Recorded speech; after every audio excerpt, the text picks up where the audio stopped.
Tabe, jumpa lagi dengan saya di Negara Bijaksana, channel yang membahas sebuah persoalan populer di Indonesia secara bijaksana dan dijamin dengan pemikiran terbaru.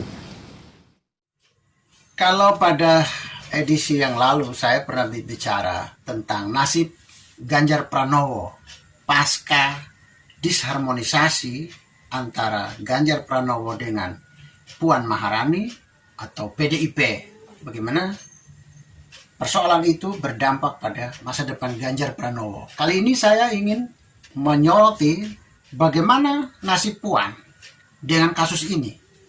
Puan Maharani memberi pernyataan menyindir bahwa jadi pemimpin jadi tidak boleh ada di medsos, dan suatu acara PDIP di Jawa Tengah tidak mengundang Ganjar Pranowo. Lalu timbullah sebuah friksi, sebuah disharmonisasi yang cukup menghebohkan jagat politik Indonesia. Berdampak apa kasus ini kepada Puan Maharani atau masa depan Puan Maharani? Seperti apa pasca disharmonisasi ini? Kalau dulu saya bilang masa depan Ganjar Pranowo cerah. Sekarang pertanyaannya, bagaimana masa depan Puan Maharani? Begini, Puan Maharani dan PDIP itu kan identik dengan Megawati. PDIP juga, Megawati juga diidentik dengan Soekarno. Maka kita lihat banyak gambar-gambar poster-poster PDIP, Megawati atau Puan Maharani cukup banyak menyertai gambar Bung Karno, membayang-bayangi. Tentu Bung Karno punya masa sendiri di Indonesia, sehingga PDIP, Soekarno, Megawati, dan Puan Maharani secara posisi politik mereka cukup nyaman di Indonesia. Artinya ada posisi minimal mereka. Tetap eksis, tapi untuk menjadi eksis menjulang tinggi itu tergantung dari prestasi, citra yang terbentuk.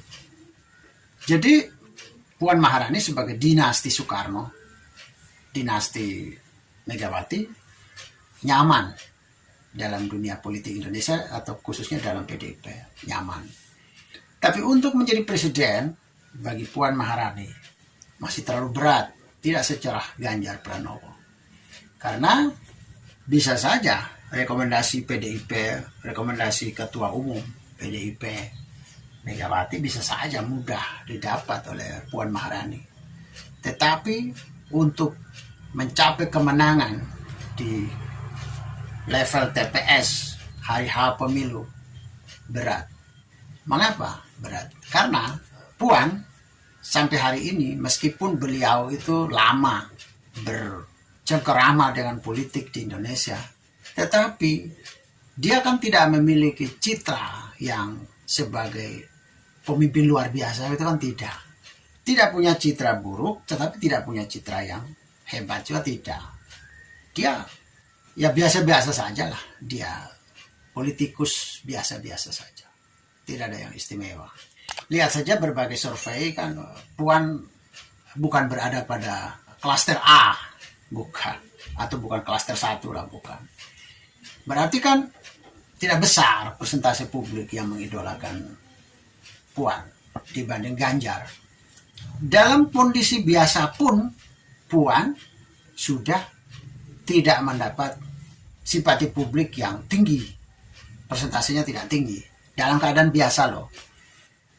Apalagi ketika dalam kondisi disharmonis dengan Ganjar Pranowo, dan Ganjar Pranowo kemarin dicitrakan sebagai orang yang tidak diundang, disindir-sindir oleh Puan, ini membuat atau membuat publik makin tidak simpati dengan Puan. Sehingga survei-survei ke depan pasca disharmonisasi ini, Puan lebih buruk daripada yang sebelumnya. Pilihan publik lebih buruk. Angka untuk Puan Maharani. Saya tidak percaya kepada sebagian orang yang mengatakan bahwa disharmonisasi atau kasus itu sebagai rekayasa atau semacam strategi politik internal PDIP untuk menaikkan pamor Ganjar. Saya tidak percaya. Mengapa? Meskipun strategi yang dimainkan, tapi orang tidak akan pernah mau bunuh diri. Oke lah, mau menaikkan pamor, elektabilitasnya Ganjar Pranowo, tapi jangan menurunkan citra Puan. Itu tidak mungkin.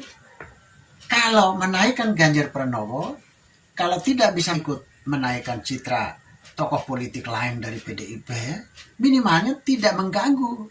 Ada penurunan dari mereka, tidak mengganggu. Tapi ini, kasus ini menurunkan elektabilitasnya Puan. Tidak mungkin, makanya tidak mungkin kalau itu dipakai sebagai strategi politik di dalam PDIP, tidak mungkin. Bagaimana mau menaikkan seseorang kok menurunkan orang lain lagi? Bagaimana mau menaikkan Ganjar Pranowo kok menurunkan elektabilitas, merusak citra Puan Maharani? Itu tidak mungkin. Buat saya itu bukan by design. Itu memang boleh dibilang kecelakaan politik. Ganjar naik, Puan jatuh. Konflik yang direkayasa itu harus dengan orang lain, dengan lawan politik bila perlu. Contoh ya, dulu Megawati dengan SBY. Itu SBY menempatkan dirinya sebagai orang yang dianiaya Megawati. Maka SBY pada waktu itu naik. Yang turun adalah Megawati. Makanya ketika di Pilpres, orang memilih SBY. Megawati kalah. Nah, kalau itu dianggap strategi konflik, harus begitu. Naikkan sini, tekan lawan. Yang turun itu lawan. Kalau kasus di PDIP kemarin itu tidak. Itu bukan by design. Naikkan teman, turunkan teman sejawat, teman se-institusi, teman separtai. Itu tidak mungkin. Apalagi yang diturunkan adalah Trah Soekarno. Tidak mungkin. Orang-orang yang mengatakan bahwa itu by design, kacamata politiknya tidak bening. Jadi itu di negara Indonesia yang bisa mengatakan itu by design. Tapi kalau di negara bijaksana, jelas kasus kemarin merusak citra Puan Maharani. Dan itu harus diperbaiki. Bagi Puan harus diperbaiki. Minimalnya untuk kembali citranya. Tidak negatif, tidak dicitrakan sebagai orang yang memusuhi Ganjar atau suka memusuhi orang lain, suka ngomong jelek orang lain. Itu harus dihilangkan citra ini. Yang kedua, kalau Puan Maharani ingin bertarung di 2024 supaya jalannya lebih mulus, dia harus keluar dari zona nyaman sebagai Trah Soekarno, selalu mendapat posisi. Tetapi tidak ada satu action yang fenomenal.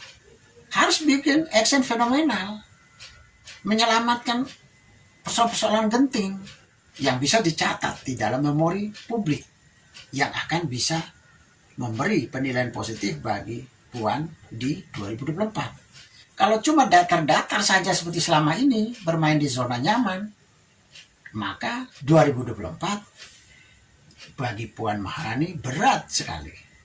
Dalam kondisi normal sudah berat, apalagi citranya tambah negatif ketika disharmonisasi dengan Ganjar Pranowo.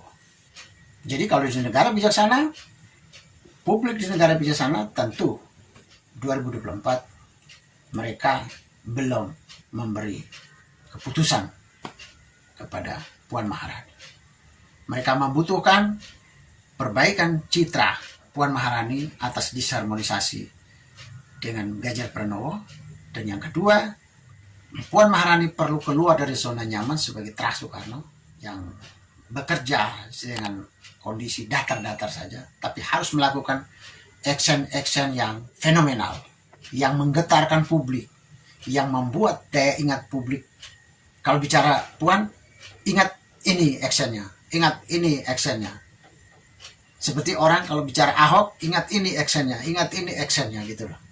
Kalau bicara Jokowi, ingat ini actionnya, transportasi, fasilitas pembangunan, ini actionnya. Kalau ingat JK, perdamaian gitu loh, yang dia lakukan antar kubu yang konflik berat pada waktu itu ya. sampai dengan JK itu menjadi pendamai di negara-negara lain juga.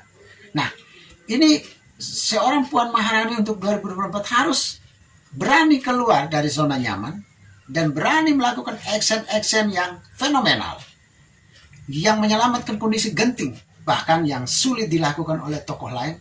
Tampillah Puan Maharani. Kalau cuma datar seperti selama ini, apalagi tambah lagi dengan disharmonisasi dengan Ganjar Pranowo, 2024 untuk Puan Maharani tidak bisa untuk mencapai puncak.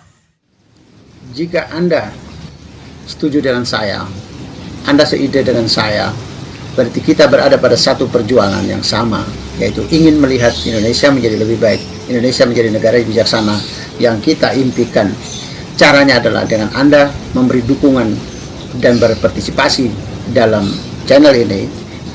Subscribe di bawah channel ini, bunyikan lonceng di sampingnya untuk menunjukkan Anda berlangganan secara gratis, dan ada pemberitahuan setiap kali saya mengirim edisi baru. Dan jika Anda setuju dengan ide ini, jangan lupa bagikan ke semua relasi Anda. Terima kasih.